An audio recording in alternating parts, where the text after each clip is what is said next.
The following film mixes footage of rehearsals, performances and participant interviews with the Unscene Suffolk Theatre Company. The people who appear in the film are a mixture of men and women of various ages, from late 20s to early 90s.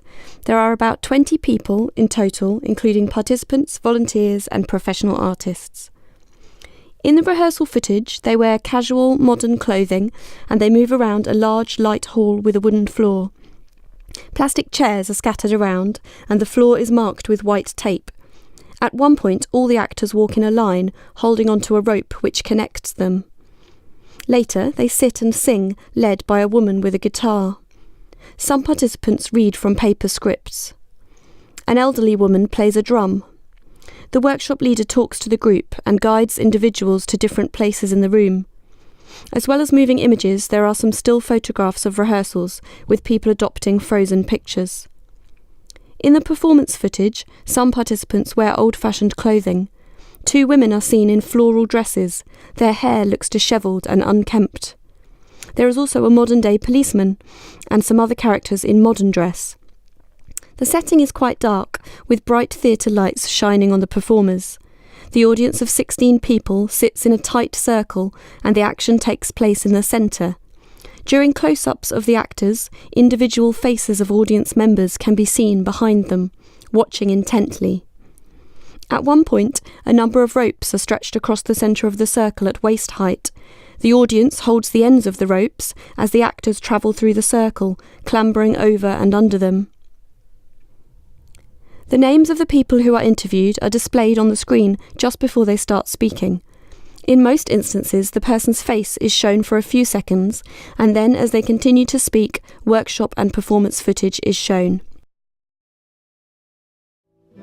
We've been waiting, waiting, waiting, waiting for you here. We've been waiting, waiting, waiting for you to appear.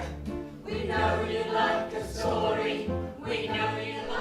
Caption: Unscene Suffolk, a theatre project for visually impaired people. Pilot Project 2013. Jenny. I'm the director and workshop leader of Unscene Suffolk. I kind of founded and put together the whole project right from the beginning, with support from the New Wolsey Theatre and Sensing Change. It's a theatre project, a community theatre project for adults with visual impairment, based in Suffolk, and we wanted to put together an opportunity for people to take part in a project which had various aims. They were to combat kind of social isolation and the negative mental health effects of having certain disabilities and perhaps not being able to go out to work or to socialise in the same way as other people might. And also, and as a part of combating that, to create a really high quality piece of theatre and to involve people with disabilities in that. Denise. The things that Jenny was getting us to do, the little exercises, were gradually building up my confidence, and I was finding, as I spoke to people on the telephone or was dealing with any situations, I actually felt almost as if I was acting, as if I was making things happen. You learn to express yourself even though you're a little startled as to what's happening. And the rest of the group, you learn, are all real, lovely, warm, vulnerable people. And as you go on, you learn that you're in a group of friends and that it's all fun and happy and positive and good. And I just want to keep coming back and back.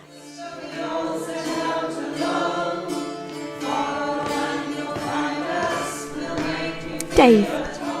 It's just nice to be with people again. They've got sadness in them, but they're all jolly people. They overcome their differences, and I think it's just lovely. Mary.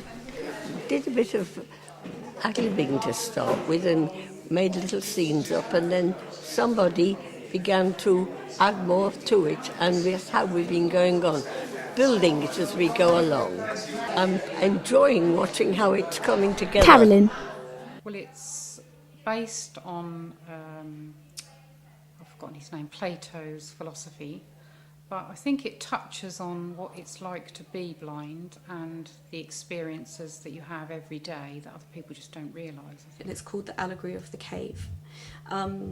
It tells a very simple story about a group of people who have lived in a cave for their entire lives.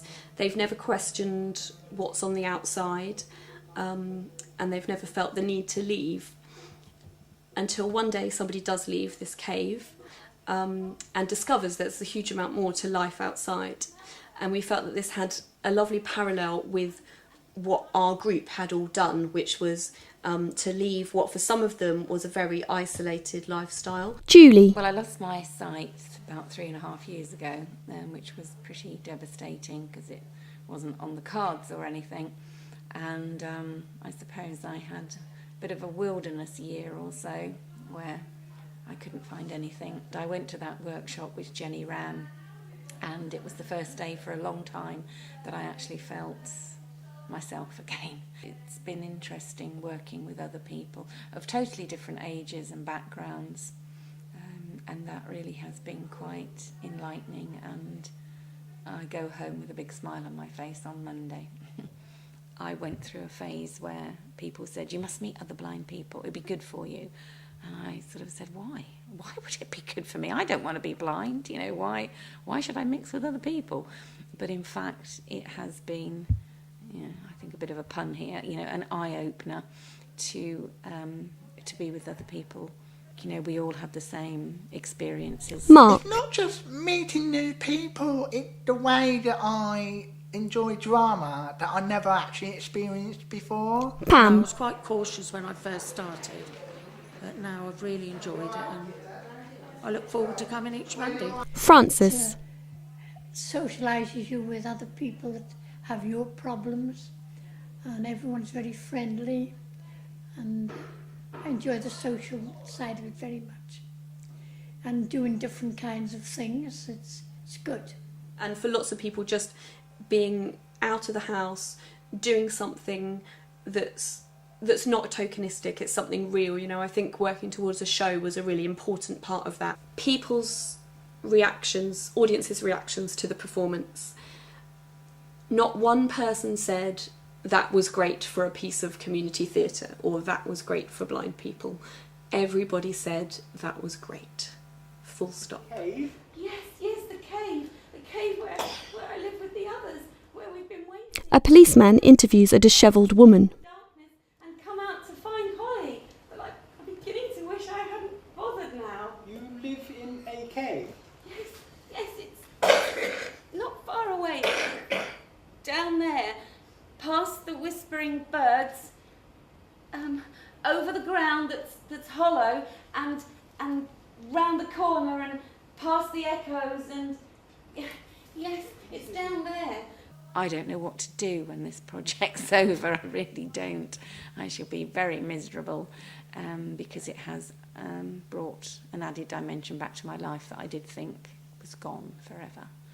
Oh, to be a child again, to revel in make-believe, it has been a wonderful experience.